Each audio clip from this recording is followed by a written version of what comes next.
What could the new year bring for the fishing industry and the ocean around this province? We thought it was a good time to have a conversation with Joanne Thompson. She's the Liberal MP for St. John's East and the Minister responsible for fisheries. Minister Thompson, welcome back to the broadcast. Thank you. I'm so pleased to be here. Yes, and thank you for agreeing to do this little year-end chat, and I look forward. I guess one of the issues that's been front and center this year are efforts to conserve parts of the ocean around Canada by creating, more of these marine protected areas and national marine conservation areas. There are actually two of those in development here, one in northern Labrador and one on Newfoundland's south coast. Critics are accusing Ottawa of pushing an environmental agenda, and some are worried about access to fishing.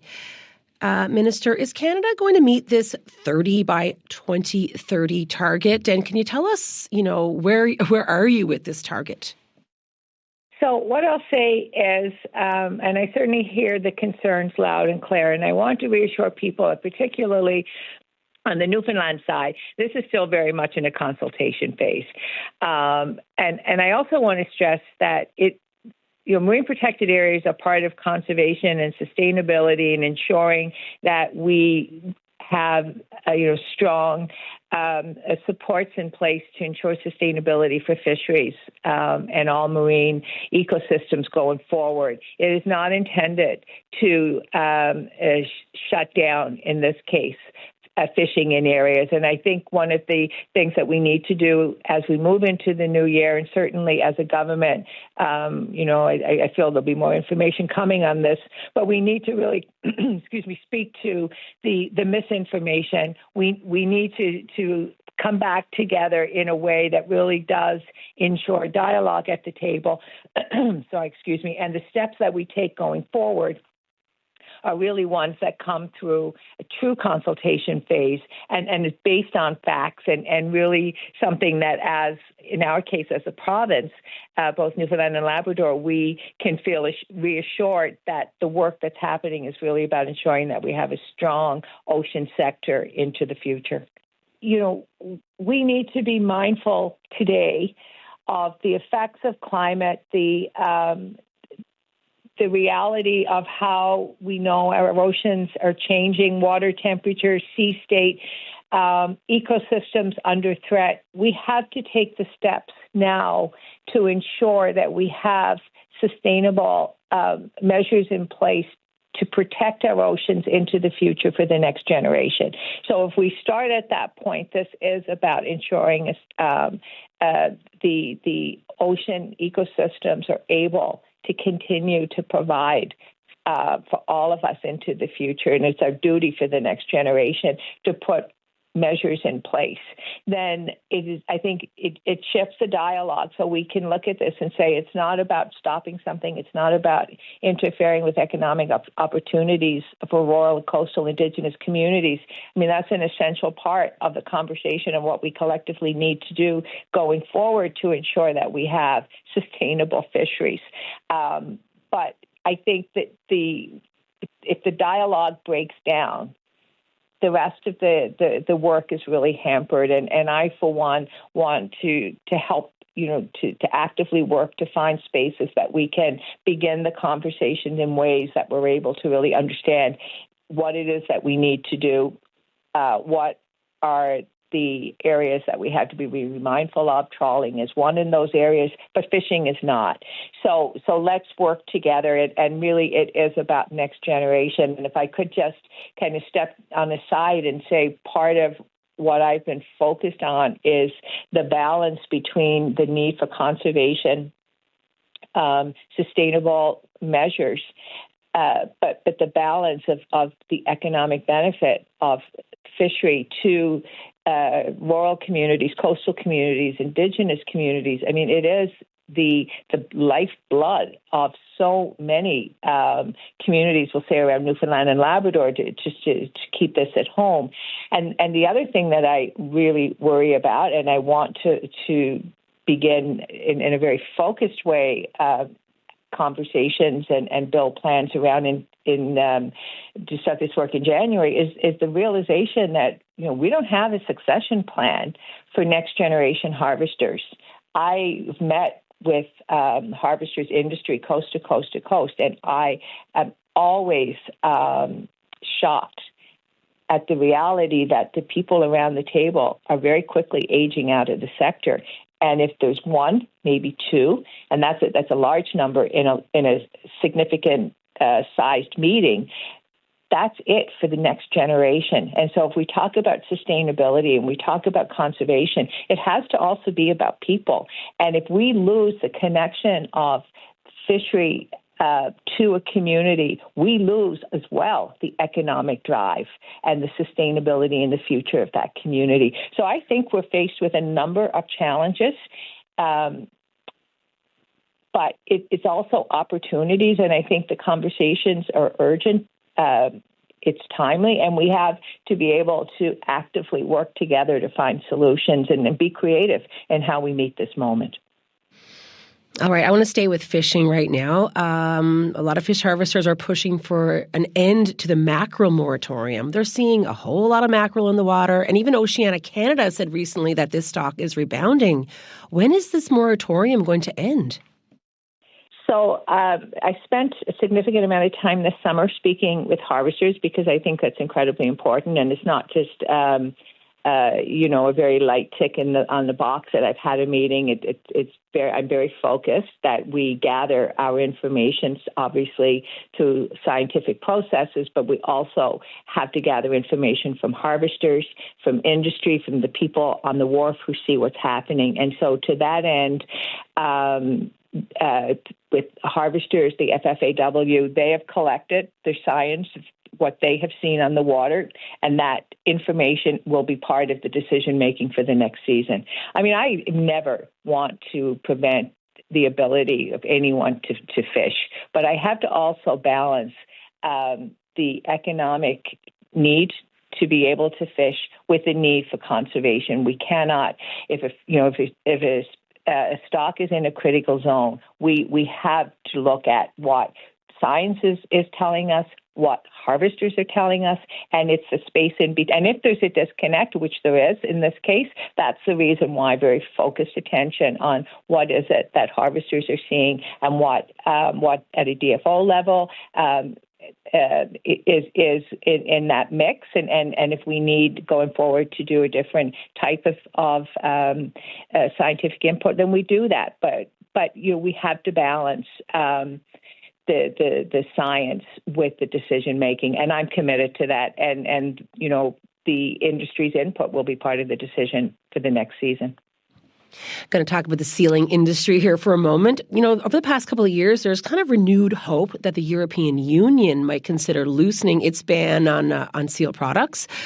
A Conservative MP recently accused Prime Minister Carney of dropping seals from the agenda in recent European trade talks. Is that true?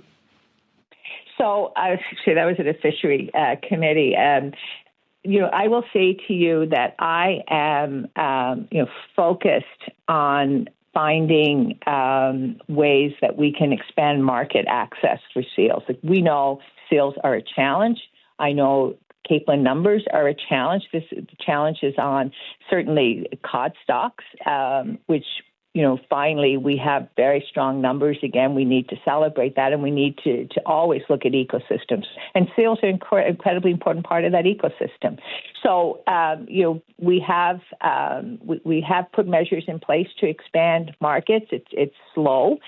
In terms of results, we're re-engaging with that work, and I am committed to work with industry, to work with harvesters, to do all that I can to ensure that we have an ability to manage an overabundance of seals. But, conversations on what happened in a particular meeting, I'm not going to politicize this. I want to say very clearly this is a priority. It's important, and I am actively engaged, and I'm engaged with industry in this as well. Minister Thompson, we know the DFO has been trying to implement more whale-safe fishing gear. A few deadlines have come and gone. Can you tell us where that stands? So the strategy, we haven't released it yet. It will come in the new year. And I just want to reassure people that the strategy will be informed by extensive engagements. That we have to make our decisions with strong input from industry, academia, Indigenous partners, and engagements in this case across the country. And again, I want to stress that we have to be able to balance conservation and the economy hand in hand. And I believe in always finding that middle space. And I think we're demonstrating that across the country in decision making, and this is no exception. But we should have something in the new year. All right. People in Flat Bay on the west coast of Newfoundland, it's a Mi'kmaq community. They're hoping for more access to American eels. This was on an episode of Land and Sea recently, and we've covered this as well. There hasn't been a stock assessment on these eels in Newfoundland since 2010, but there are signs that the stock is improving. But no new recreational licenses have been issued since the 1990s. There's only 4 left in Flat Bay. Now that this is regulated under the Fisheries Act, when will more of these, recreational licenses become available? So the availability of licenses obviously is based on the health of the stock. And I do want to stress that, in terms of Indigenous communities, I recognize the cultural, the spiritual connection to eel, and certainly for food service ceremonial reasons, there's space to have conversations. But in terms of issuing licenses, it really is based on the health of stocks, and that work is ongoing. Okay, because there really hasn't been a good look at the stock of that in a really long time in this province. Okay. I want to move on now. Of course, this is something that we've talked to you about recently, the recreational groundfish fishery consultation process. Can you just give us a sense of where that stands and how that's going? And also, can we expect some big changes, when these regulations are released in the new year? So I'm certainly not going to speculate on any changes because I trust and value the process of the survey, and I'm really pleased to say that to date, and it's only been I think 2-3 weeks, we're over 7,000 participants, and certainly feel that number is going to continue to grow. And we're keeping the survey open till after sort of the Christmas season. So I think it's just after the new year to ensure that when people are home and they have more time, that they will participate because the input is incredibly important. I